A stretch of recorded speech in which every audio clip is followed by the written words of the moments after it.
செம்மணி புதைகுழி இன்று ஈழத் தமிழ் இனத்திற்கேற்பட்ட மனித பேரபலத்தையும் மனித இனப்படுகொலையும் பறைசாற்றி நிற்கின்றது இந்த உலகத்திற்கு. செம்மணி புதைகுழி என்றாலே கிளி கொள்ளும் அளவிற்கு இப்படித்தான் இருந்ததா என்று இன்று நாங்கள் இதன் எச்சங்களை பார்த்து வியந்து நிற்கின்ற சமாந்தர நேரத்திலே அந்த காலத்தில் எப்படியெல்லாம் இவர்கள் சித்திரவதைக்கு உட்பட்டு துடிதுடிக்க இறந்திருப்பார்கள், துடிதுடிக்க புதைக்கப்பட்டிருப்பார்கள் என்பதை நிற்கின்ற போதுதான் எங்கள் இனத்தின் ஒவ்வொரு குடிமகனும் எதிர்கொண்ட அத்தனை அவலங்களும் கண்முன்னே வந்து போகின்றன.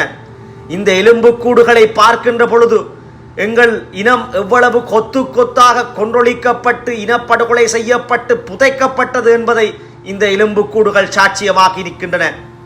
கீழடியிலே வெளிப்பட்ட எலும்புக்கூடுகள் 3000 ஆண்டுகளுக்கு முன்னர் வாழ்ந்த எங்கள் தமிழ் பரம்பரை கலாச்சாரத்தை வெளிப்படுத்துகின்றது. ஆனால் செம்மணி புதைகுழியில் வெளிக்கிளம்பும் எலும்புக்கூடுகளோ எங்கள் மனித இன படுகொலையின் பேர் அவலங்களை வெளியுலகத்திற்கு வெளிப்படுத்தியிருக்கின்றன. இந்த முகாம்களை கடந்து செல்கின்ற பொழுது எத்தனை பேர் கைது செய்யப்பட்டு கால வரையறை என்று சித்திரைவதை செய்யப்பட்டு கற்பழிக்கப்பட்டு புதைக்கப்பட்ட சம்பவங்களை பார்க்கின்ற பொழுது மனம் சொல்லனா துயரத்தில் ஆழ்ந்து நிற்கின்றது. இன்று காலம் நவீன ஸ்கேனர் வசதிகளை கொண்டு எங்கள் எலும்புக்கூடுகளை தேடுகின்ற முயற்சியிலே நீதித்துறையின் துணையோடு நடவடிக்கை மேற்கொண்டு வருகின்றது.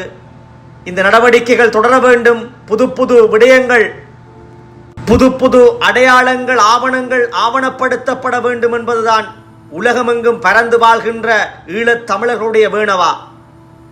இங்கே சித்துப்பாத்தி மயானம் இருக்கின்றது. அது மயானத்தில் புதைக்கப்பட்டவர்களுடைய உடலங்கள் என்று சொல்லப்படுகின்ற வியாக்கியானம் சொல்லுகின்ற பலரை நாங்கள் தமிழ் இனத்திலே காணுகின்றோம். அது மயானமாக இருந்தாலும் அது இராணுவ கட்டுப்பாட்டிலே அன்றைய காலத்திலே இருந்த பிரதேசம். ஒரு இறந்து போனவரை புதைப்பது ஒரு முறையான விதத்திலே அடக்கம் செய்வார்கள். ஆனால் இங்கே அடக்கம் செய்யப்பட்ட அத்தனை உடலங்களும் ஒரு முறையற்ற விதத்திலே ஒன்றாக போடப்பட்டு அங்கும் இங்கும் பார்த்தவாறு இருக்கின்ற உடலங்களைத்தான் நாங்கள் பார்க்கக்கூடியதாக இருக்கின்றது. இன்று உலகம் நவீனமயப்பட்டு நவீன ஸ்கேனர் வசதி மூலம் இந்த எலும்புக்கூடுகளை இன்னும் தோண்டி எடுக்கலாம். எங்களுடைய எஞ்சி போன எச்சங்கள் இன்று இந்த வெளி உலகிற்கும் மேற்குலகிற்கும் வெளிக்காட்ட தொடங்கி இருக்கின்றன. இந்த முகங்கள் பார்த்து, இந்த வானத்தை பார்த்து அழுகின்ற இந்த எலும்புக்கூடுகளின் முகங்களை பாருங்கள். மேற்குலகமும் ஐநாவும் சர்வதேசமும் இந்த விண்ணை பார்த்து அழுகின்ற அன்றை அழுதழுது இறந்த இந்த உடலங்களுக்கு நீதிகளை பெற்றுத்தர வேண்டியதும் இன்று பலஸ்தீனத்திற்கு நீங்கள் ஒரு நீதியை கொடுக்கின்ற பட்சத்திலே இந்த பேரவலத்திற்குட்பட்ட ஈழத்தமிழ் இனத்திற்கு ஒரு நீதியை நீங்கள் விரைந்து வழங்க வேண்டும். அதற்காக நாங்கள் உங்களை வேண்டி நிற்கின்றோம். பாருங்கள், குடும்பமாக கொத்து கொத்தாக முறையற்ற விதத்திலே மூடி மறைக்கப்பட்ட புதைக்கப்பட்ட எங்களுடைய எலும்பு எச்சங்களை பாருங்கள்.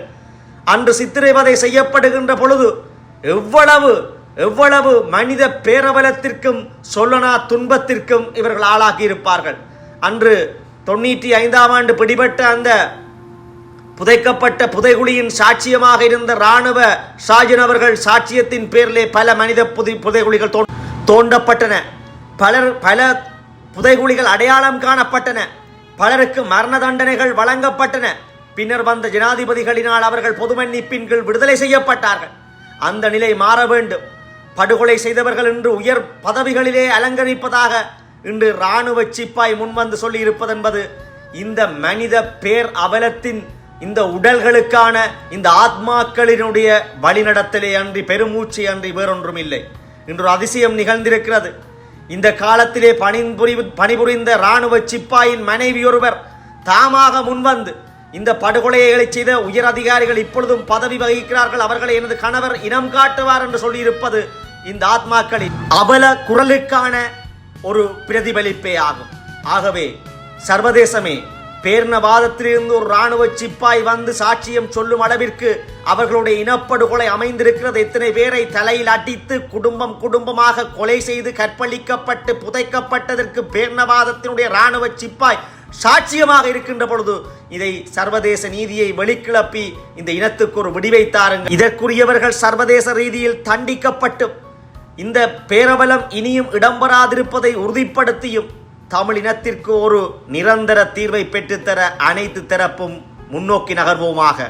கேவலம் என்னவென்றால், எங்கள் தமிழ் இனத்தில் பிறந்தவர்களே இந்த செம்மணி புதைகுழியை மூடி மறைப்பதான கருத்துக்களை வெளிவிடுவது இவர்கள் தமிழினத்தில் பிறந்தவர்கள் தானா என்று கேள்விக்குட்படுத்துகின்றது. எது எவ்வாறாயினும் இன்று சிங்கள தேசத்திலிருந்து ஒரு இராணுவ சிப்பாய் சாட்சியம் சொல்வதற்கு வெளிக்கிளம்பி இருக்கிறான் என்றால் இந்த ஆத்மாக்கள் இன்னும் பலவற்றை வெளிப்படுத்த இருக்கின்றன. இனி இந்த ஆத்மாக்கள் இந்த நீதியை வழிநடத்தி செல்லும் என்பது இதன் மூலம் வெளிப்படுகின்றது. நன்றி, வணக்கம்.